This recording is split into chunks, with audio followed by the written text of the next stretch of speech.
Et si une vision n'était pas simplement une hallucination, mais un message venant de quelque chose de plus profond que tout ce que vous avez jamais connu? Par une paisible journée d'octobre 1913, Carl Gustav Jung monta à bord d'un train traversant la Suisse.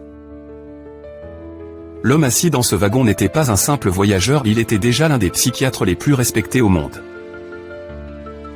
Autrefois considéré comme le successeur de Freud, Jung traçait son propre chemin révolutionnaire dans le domaine de la psychologie.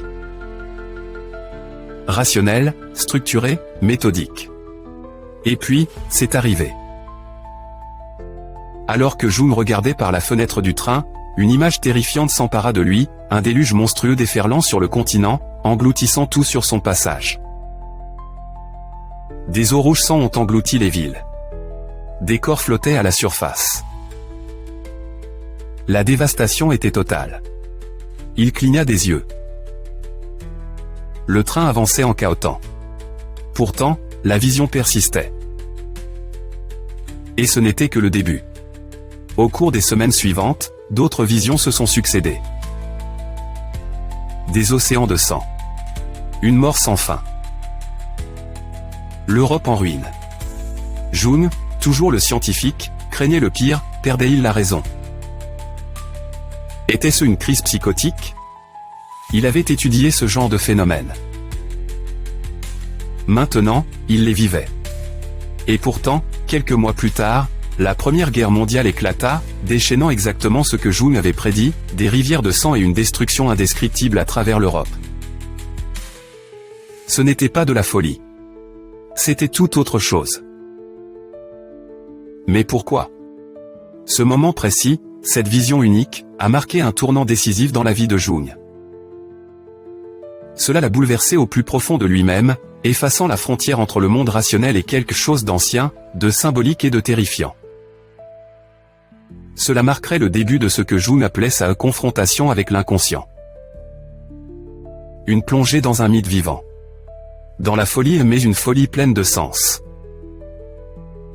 Dans cette vidéo, nous allons plonger dans cet événement crucial, la vision bouleversante qui a transformé Jung à jamais.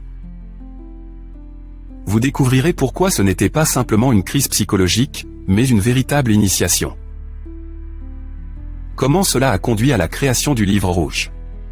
Et pourquoi cette descente pourrait détenir la clé non seulement de l'héritage de Jung, mais aussi de la guérison de l'âme moderne. Parce que Jung n'a pas seulement eu une vision.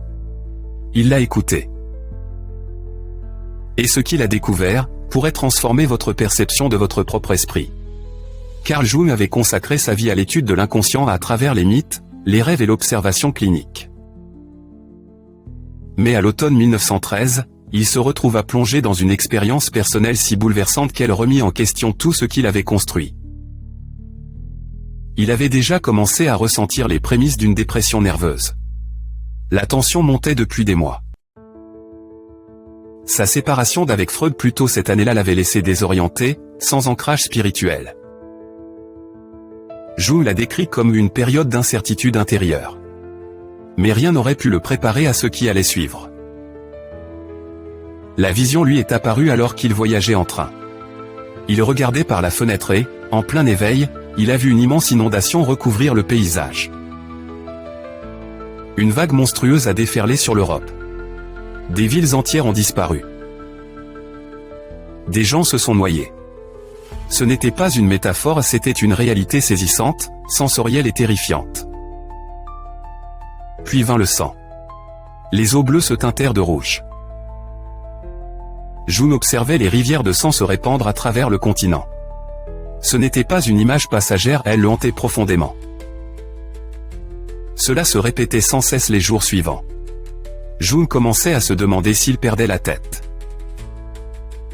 Il avait étudié la psychose et était-il en train d'en devenir la victime?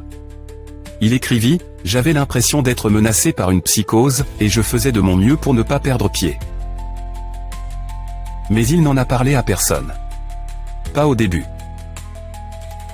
Il continuait à travailler, à enseigner, à donner des conférences vivant entre deux mondes. En apparence, il restait un médecin. Intérieurement, il plongeait dans l'inconnu. 2 mois plus tard, il eut une autre vision, une voix lui dit « Les choses vont bientôt changer. » Le ton était inquiétant. Puis, en août 1914, la Première Guerre mondiale a éclaté. Des millions de personnes allaient mourir dans des tranchées ensanglantées. L'Europe était déchirée, exactement comme Jung l'avait prédit. Ce moment a tout changé.